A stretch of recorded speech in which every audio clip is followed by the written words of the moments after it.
Hi everyone, on today's video we will be sizing up the competition for the FIBA U19 Women's Basketball World Cup, held in Czechia starting July 12th.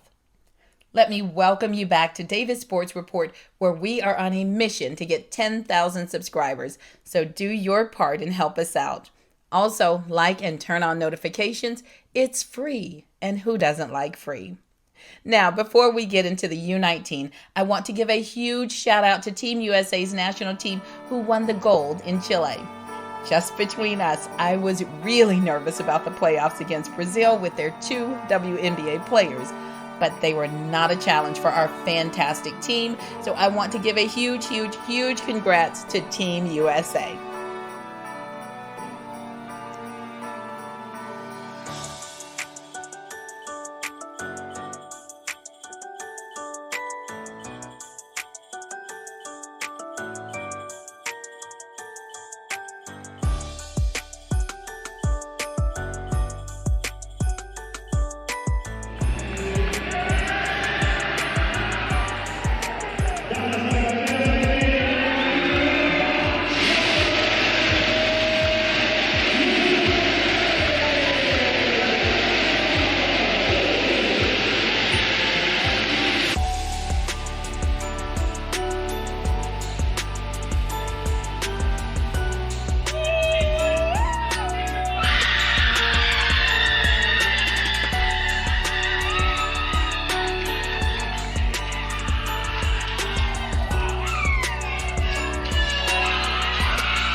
Okay, moving on to the U19 games starting soon.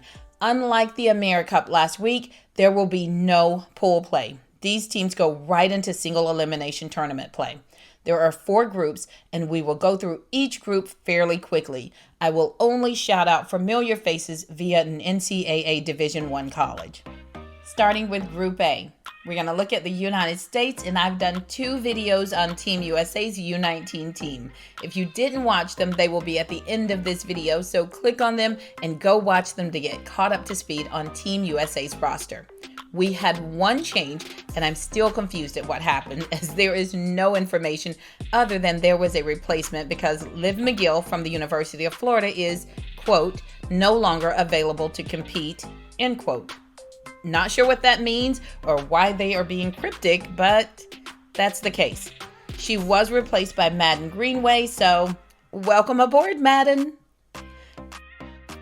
Next, we're going to talk about Israel. There are 2 players on Team Israel that compete at a Division I college.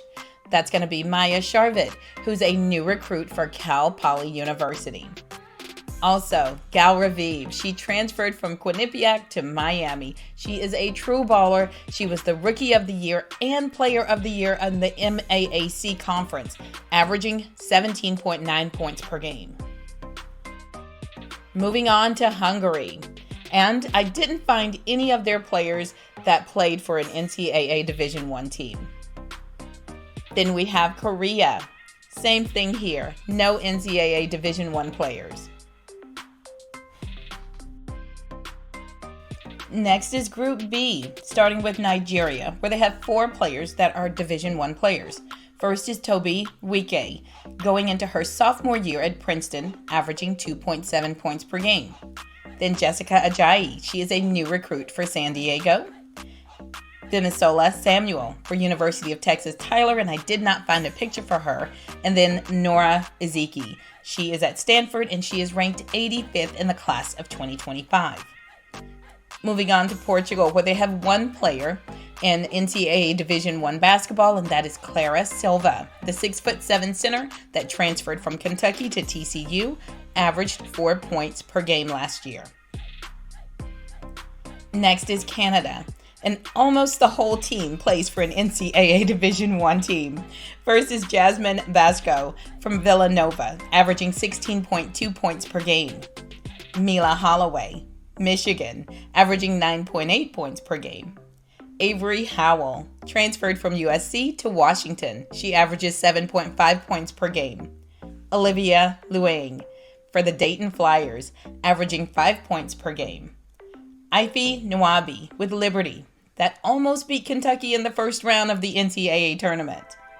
Ago McKeer, she recently signed with South Carolina Gamecocks. She was ranked 4th in the 2025 class. Rachel Akako, new recruit for Penn State. Sierra Parchman, she is a new recruit for the Illinois Illini. Silas Swords from Michigan, averaging 16 points per game. Marie Grace Talley, she is a new recruit for the Dayton Flyers. And Yadin Yeech, she is a new recruit for the University of Florida, and I think they have more NCAA Division I collegiate players than the USA. Moving on to China, and I did not find any NCAA Division I players for the China team. Now we'll move on to Group C, starting with Australia that has 8 players that have or will be suiting up for an NCAA collegiate team. Amelia Dakic, she is a new recruit for the Florida Gators. Then we have Bonnie Diaz. She committed to play for the Arkansas Razorbacks for 2025, but with the change of coaching, I'm not sure that she's still in. Then there's Satya Fagan, and we will see where she ends up, but she absolutely has options and options and options. Then we have Sienna Harvey, heading to the University of Washington Huskies this season. And Ruby Perkins, who has committed to the University of California, Berkeley. Also, Manuela Puch, who's the younger sister of WNBA recruit Ndwe Puch, drafted by the Atlanta Dream in 2024. Lastly is Monique Williams, who is the 6'3" new recruit for the Vanderbilt Commodores. Next, we have France, who only has one Division I player, and that is Anis Tagayi. She has committed to play with Ball State Cardinals. Still in Group C is Brazil, where they have 5 players that are with NCAA teams. Alexia Aruge Dagba, she plays for the Georgetown Hoyas. Also, Helosia Carrera, she transferred from Ole Miss and heading to the Arizona State Sun Devils. Ana Beatriz Passos, she is with the University of Idaho. Then Manuela Alves, the new recruit for the Illinois Illini. And Taisa Quiroz, she is the new recruit for the University of North Carolina Tar Heels. And the last team for Group C is Mali, and they have no NCAA Division I players. Lastly, we have Group D, starting off with Spain, who has quite a few players that are playing for an NCAA team, starting with Elena Alvarez. She committed to Davidson Wildcats for the 2025 season. Marta Alsina, she's heading into her sophomore season with the Washington State Cougars. She averaged 1.3 points per game last season. Samto Okafor committed to Arizona for the 2026 season. Maria Arabola has committed to Columbia. Carla Osma is heading into her sophomore year with the Kansas Jayhawks. She averaged 2.2 points per game last season. Anais Rodriguez is heading into her sophomore year with the Oklahoma State Cowgirls. She averaged 1.4 points per game last season. Inez Sotelo, heading into her sophomore season with the Michigan State Spartans. She averaged 5.8 points and 3 rebounds per game. Lucia Martinez, heading into her sophomore year with the Xavier Musketeers, where she averaged 1.5 points per game last season. And lastly, Irene Nova-Katora, heading into her sophomore season with the Illinois Illini. She averaged 0.6 points per game last season. We also have in Group D, Czech Republic, and there are no NCAA Division I players. Japan, where there's no NCAA Division I players. And Argentina, where there's no NCAA Division I players. And here's how you can watch. Go to the Fiba U19 channel and click the video section. It will take you to the YouTube where you will have to accept those pesky cookies, and voila, you're in. You can watch the game right along with us. We are wishing Team USA U19 the very best of luck.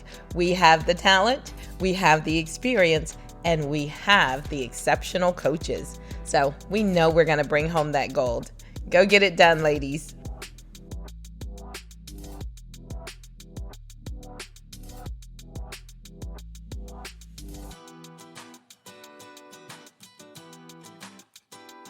Our question to you is, do you think any of these teams could pose a problem for Team USA? As you can see, USA has dominated, but Spain was hot on their tails last year. Leave your comment below. Let us know what you think about the lineups, who can give the USA problems, and will the USA walk away with that gold this year? Thanks so much for watching. We will keep you posted on the U19 game, so come right back here for updates. And we will see you on the next one. So, goodbye.